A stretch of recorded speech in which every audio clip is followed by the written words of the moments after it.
Oi, aqui é o Silvio Portilho e eu vou estar apresentando sobre o teste de gaveta posterior e um estudo de caso relacionado com esse teste. Aqui estão os discentes: Vinícius Nascimento de Oliveira, Silvio José Portilho Caetano, Ricardo Luiz Silva de Mello.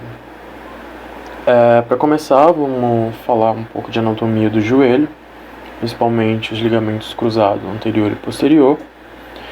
O ligamento cruzado anterior ele vai ter origem na área intercondilar anterior da tíbia e inserção no côndilo lateral do fêmur, enquanto que o ligamento cruzado posterior ele vai ter origem na área intercondilar posterior da tíbia e inserção no côndilo medial do fêmur, né? Acho que é importante ressaltar esses dois ligamentos aqui. Certo. O nosso artigo ele vai tratar de uma fratura de avulsão simultânea das inserções tibiais dos ligamentos cruzados anterior e posterior. Os dois foram, lesionados em adulto. Para começar, o assunto e o objetivo do artigo, o assunto justamente foi a lesão do LCA e do LCP associado a uma avulsão dessas inserções tibiais, nos dois ligamentos. Como essa lesão é extremamente rara, não se tem precedente na literatura e o intuito do estudo foi justamente relatar o caso e a conduta dos médicos nesse caso específico. Então ele descreve a história clínica do paciente, a avaliação clínica dele e o método que foi adotado, como tratamento cirúrgico e depois a evolução do paciente, com a melhora do quadro. História e avaliação clínica, Então vamos começar com o estudo. Era um paciente do sexo masculino, de 28 anos de idade, que sofreu um acidente de motocicleta. Ele teve lesão no joelho direito e a radiografia no local mostrou justamente a fratura de avulsão do LCA e LCP no lado tibial. E aí o teste de gaveta anterior e posterior, foram positivos, mostrando o acometimento dos ligamentos.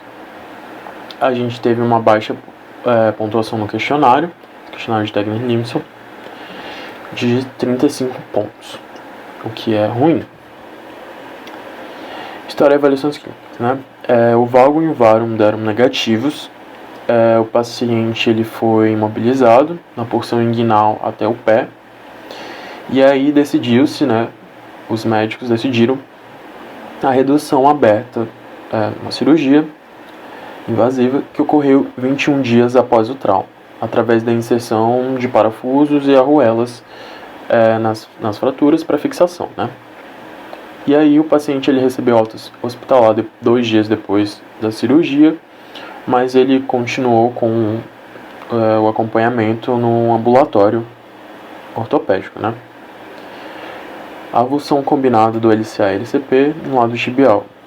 Só existe um caso nessa literatura, que é o que o artigo traz, e é extremamente raro ter o acometimento dos dois ligamentos e uma fratura em avulsão, Então realmente é um pouco raro.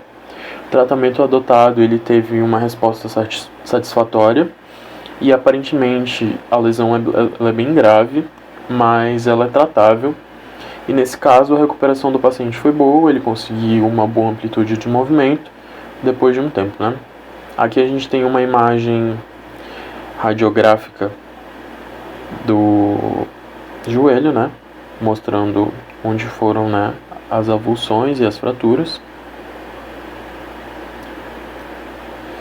A evolução do paciente, Então, quando ele chegou lá no pronto-socorro, ele logo foi imobilizado.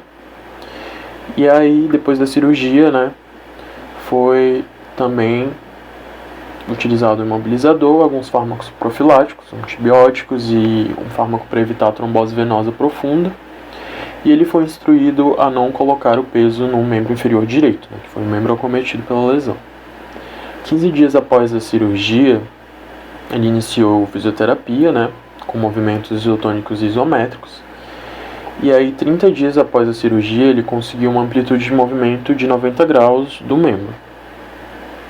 Depois de 60 dias, ele conseguiu uma amplitude de movimento de 100 graus. E a radiografia mostrou, né, que teve consolidação óssea e um processo avançado de recuperação da anatomia normal do joelho, né, do joelho direito. E a partir daí, o paciente começou a se consultar uma vez por mês para acompanhamento, né. Já no 6º mês, ele estava livre de sintomas, foi aplicado novamente o questionário e ele obteve 94 pontos, que é um bom resultado, né. Esse foi o relato de caso. E aí, trazendo alguma importância, né, do artigo da habilidade, justamente o teste de gaveta posterior ele foi utilizado logo quando o paciente chegou lá no pronto-socorro para verificar o acometimento dos ligamentos, né. Ligamento, no caso, cruzado posterior, ele foi positivo, né, teste de gaveta posterior. Então ele foi muito essencial para o diagnóstico, né, além dos exames radiográficos. E o artigo ele acaba mostrando uma lesão infrequente, mas que vai conduzir o estudante a revisar bastante assunto acerca do joelho, né? Como foi avulsionado em 2 locais, né? 2 ligamentos foram acometidos. E a gente conseguiu, né, encontrar esse artigo através da plataforma Cielo e primeiramente foi em língua inglesa. Então a gente teve um aprimoramento nessas ferramentas e que contribuiu também na melhor compreensão no geral, né, da anatomia e de lesões do joelho, especificamente, né, dos ligamentos cruzados. Obrigado pela atenção. Aqui estão as referências que a gente utilizou, o artigo e Anatomia Clínica para Estudantes de Grace, de 2015. Olá, meu nome é Ricardo Melo e eu vou demonstrar agora como é feito o teste de gaveta posterior do joelho. Teste esse que é fundamental para avaliar o comprometimento do ligamento cruzado posterior. Ligamento esse que, junto com o ligamento cruzado anterior, ligamentos colaterais, lateral e medial, meniscos, cápsula articular e a musculatura que atua na região, é responsável por manter a estabilidade do joelho. E como é que esse teste é feito? O paciente vai estar em decúbito dorsal, você vai fletir a perna do paciente no ângulo de 90 graus, com a posterior da sua coxa. Você vai sentar sobre o dorso do pé do paciente, a sua mão dominante vai na região posterior da tíbia, a outra mão atrás. Os seus polegares, cada um vai se fixar num platô tibial, medial e lateral, e você vai empurrar a tíbia contra o fêmur. O teste, se ele for positivo, vai haver posteriorização da tíbia, que não é o caso.